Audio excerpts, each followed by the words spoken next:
حضرات گرامی، وہ رات آنے والی ہے، وہ بخشش والی رات آنے والی ہے جس کو ہم شب برات کہتے ہیں۔ اس رات میں کیا کرنا ہے؟ سب سے پہلے مغرب کی اذان سے ایک 15 منٹ پہلے،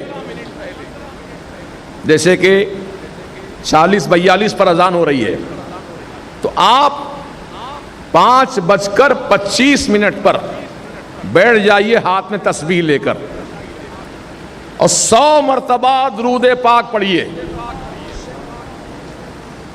اور 40 مرتبہ لا حول ولا قوت الا باللہ العلی العظیم پڑھیے۔ تو اس عمل سے اللہ پاک 80 سال کے گناہوں کو معاف فرما دیتا ہے۔ آپ کہیں گے حضرت 80 سال کے گناہ بخشے جاتے ہیں اس عمل سے، میری عمر تو 80 سال کی ہوئی نہیں، پھر 80 سال کی عمر نہیں ہے تو 80 سال کے گناہ بھی نہیں ہیں۔ بات سمجھ میں آ رہی ہے آپ کی؟ اب آدمی اگر 80 سال کا ہے تو 80 سال کے گناہ بھی ہوں گے اس کے، لیکن جس کی عمر ہی 80 سال نہیں ہے، ابھی تو 10 سال کا ہے، 15 سال کا ہے، 20 سال کا ہے، 25 سال کا ہے، وہ پوچھتا ہے کہ میری نیکیاں تو، میرے گناہ تو اتنے نہیں ہیں، میں تو 25 سال کا ہوں، بھی 80 سال تو اور آگے بہت زیادہ مجھے جینا ہے۔ تو اس کے لیے بشارت یہ دی گئی، اے نوجوان، 25 سال کے جو گناہ تیرے ہوئے وہ تیرے گناہ معاف کر دیے جائیں گے، اور جو سال بچے ہیں 25 کے آگے جو سال بچے ہیں وہ تیرے ماں باپ کے گناہ بخشے جائیں گے۔ سبحان اللہ، یہ ہے اس عمل کی برکت۔ تو آپ یاد رکھیں گے، بھول جائیں گے۔ کب پڑھنا ہے یہ؟ مغرب کی نماز سے پہلے، اذان سے پہلے۔ پھر اس کے بعد نماز مغرب ادا کیجئے، اور نماز مغرب کے ساتھ ہی موقع ہو تو سورہ یاسین 3 مرتبہ پڑھ لیجئے۔ اگر نہیں کچھ تاخیر سے پڑھنے کا ارادہ ہے تو آپ اپنے گھر جائیے اور غسل کیجئے، شب برات میں غسل کیجئے، بڑا مبارک غسل ہے وہ۔ مغرب کی نماز کے بعد غسل اس طرح کرنا ہے کہ پانی میں 7 عدد بیر کے پتے، کتنے پتے؟ 7 عدد بیر کے پتے پانی میں ڈال کر گرم کرو، ہر ایک آدمی کے 7 پتے۔ ایک آدمی کو غسل کرنا، 7 پتے ڈالے، پانی کو تھوڑا گرم کر لے، پھر اس پانی سے غسل کرے۔ تو اس کا فائدہ یہ ہے کہ اللہ تعالیٰ سال بھر تک اس کو جادو ٹونے سے محفوظ رکھے گا، جادو نہیں ہوگا اس پر۔ اب جو پہلے سے ہے وہ تو اس کا علاج کرانا پڑے گا، اس کو ہٹانا پڑے گا، لیکن آئندہ سال، یعنی یہ شب برات سے لے کے آنے والی شب برات تک، اب اس 1 سال کے عرصے میں کوئی نیا جادو اثر نہیں کرے گا۔ یہ اس کا فائدہ ہے۔ اب لوگ ڈرتے ہیں یار بیر کے پتے نہانے سے، کیونکہ اکثر جو ہے جو انتقال کر جاتے ہیں ان کے لیے غسل کا پانی گرم کیا جاتا ہے، تو اس میں بیر کے پتے ڈالے جاتے ہیں، ہے نا؟ اور لوگ ڈرتے ہیں ابھی تو زندہ ہیں، ابھی ہم بیر کے پتے ڈال کے نہانے سے کہ مردہ تو نہیں ہو جائیں گے۔ استغفر اللہ، بدگمانی چھوڑو، اس کے فائدے پہ نظر رکھو۔ بیر کے پتے ڈال کے نہانے سے کوئی آدمی مردہ نہیں ہو جاتا ہے، بلکہ انشاءاللہ اس کو نجات مل جاتی ہے بلیات سے، اور جادو ٹونا سے بالخصوص اللہ پاک اس کو محفوظ رکھتا ہے۔ یہ بیر کے درخت میں بڑی تاثیر ہے، اور حکماء فرماتے ہیں کسی کو جلدی بیماری ہے، اسکن کی بیماریاں ہیں، بہت سے لوگوں کو بفا، ڈینڈرف جس کو بولتے ہیں، سر میں ڈینڈرف، باریک باریک سفید قسم کا بھوسا نکلتا ہے، سر کھجاتا ہے، جسم پر کھجلی زیادہ ہوتی ہے، تو ایسے تمام افراد بیر کے پتے ڈال کر پانی سے غسل کرنے سے جلدی اسکن کی بیماریاں انشاءاللہ ختم ہو جائیں گی۔ یہ اس کے فوائد ہیں۔ اور یہ بیر کا درخت کہاں سے آیا معلوم آپ کو؟ یہ جنت سے آیا ہے۔ بیری کا درخت جو ہے جنت سے لایا گیا۔ کب لایا گیا؟ جب سیدنا آدم علیہ السلام کا وصال ہو گیا تو ان کو غسل دینے کے لیے جنت سے بیر کے درخت کو لایا گیا، اس کے پتے ڈال کر پانی کو گرم کیا گیا، پھر آپ کو اس سے غسل دیا گیا۔ وہی سلسلہ چلے آ رہا ہے۔ تو آپ نے غسل کر لیا۔ اب غسل کرنے کے بعد آپ گھر میں ایصال ثواب کی محفل رکھیے، کچھ تبرکات بنائیے گھر میں، اس کا ثواب رسول پاک علیہ السلام کو، تمام اہل بیت اطہار کو، تمام خلفائے راشدین کو، تمام صحابہ صحابیات کو، تابعین تبع تابعین، ائمہ مجتہدین محدثین مفسرین، جمیع اولیاء کرام، قادریہ چشتیہ نقشبندیہ سہروردیہ، اور تمام ایمان والے مرد، تمام ایمان والی عورتیں، تمام مسلمان مرد، تمام مسلمان عورتیں جو انتقال کر گئے ہیں، ان سب کو اس فاتحہ کا ثواب پہنچائیے۔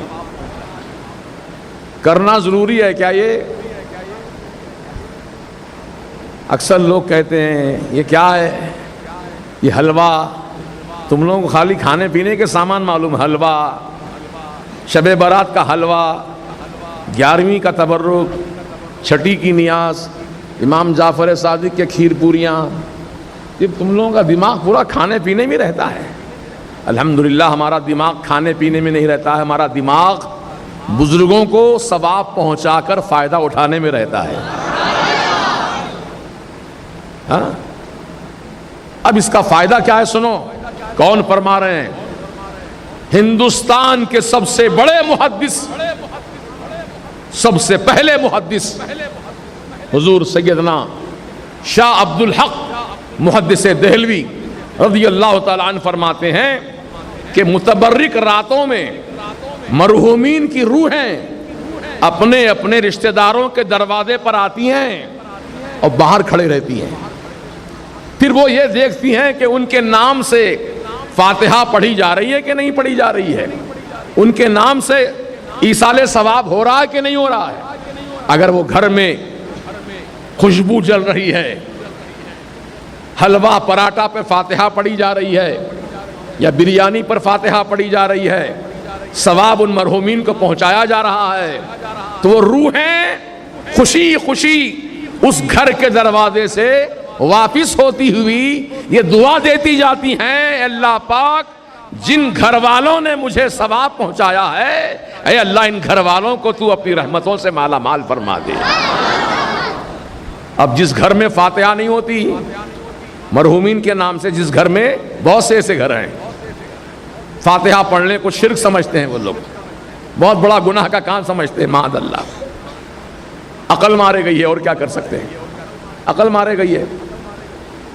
اور ایک شاعر کا شعر ہے، ہٹ دھرمی میں، جب آدمی سوچ لیتا مجھے فاتحہ نہیں پڑھنا ہے، حلوہ نہیں بنانا ہے، اب تو دنیا کی کوئی طاقت منوا نہیں سکتی اس کو، ہٹ دھرمی میں آ گیا ہو، تو ایسے لوگوں کے بارے میں کہتا ہے شاعر، ہٹ دھرمی میں ہر نقشہ الٹا نظر آتا ہے، ہٹ دھرمی میں ہر نقشہ الٹا نظر آتا ہے، امی نظر آتا ہے، ابا نظر آتی ہے۔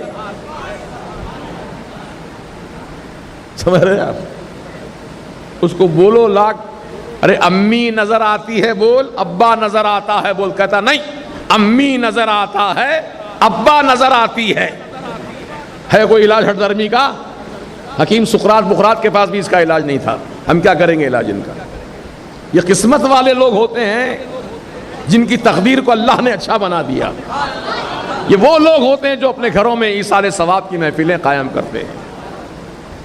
اب جس گھر میں مرحومین کے نام سے ایصال ثواب نہیں ہوتا، فاتحہ خوانی نہیں ہوتی، وہ ان خاندان کی روحیں بڑی مایوس ہو کر بد دعا دیتی ہی بھی جاتی ہے، اللہ جس طرح ہم یہ گھر سے مایوس ہو کر جا رہے ہیں، ان گھر والوں کو بھی اپنی رحمت سے مایوس کر دے۔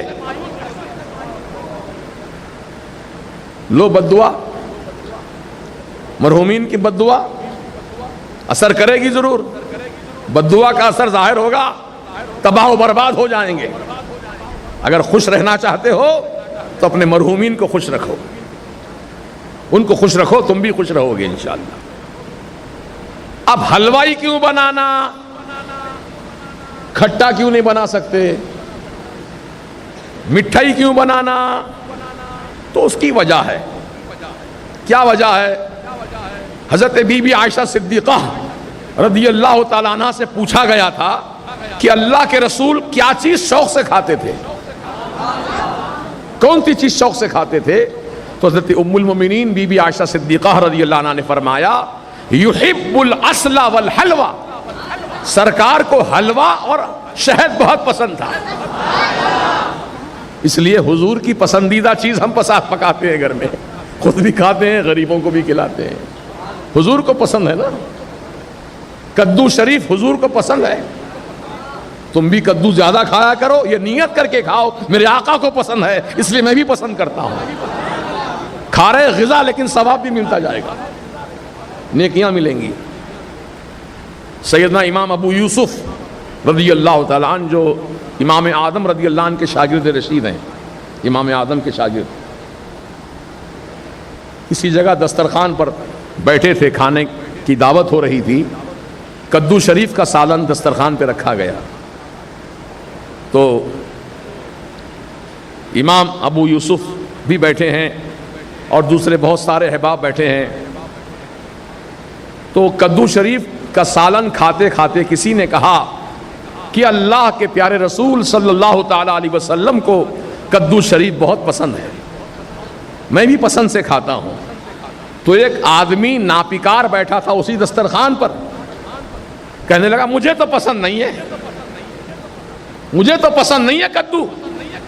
تو امام ابو یوسف فرماتے ہیں قسم خدا کی اگر تو دسترخوان پہ کھانا کھاتا ہوا نہ ملتا تو میں تجھے ختم کر دیتا.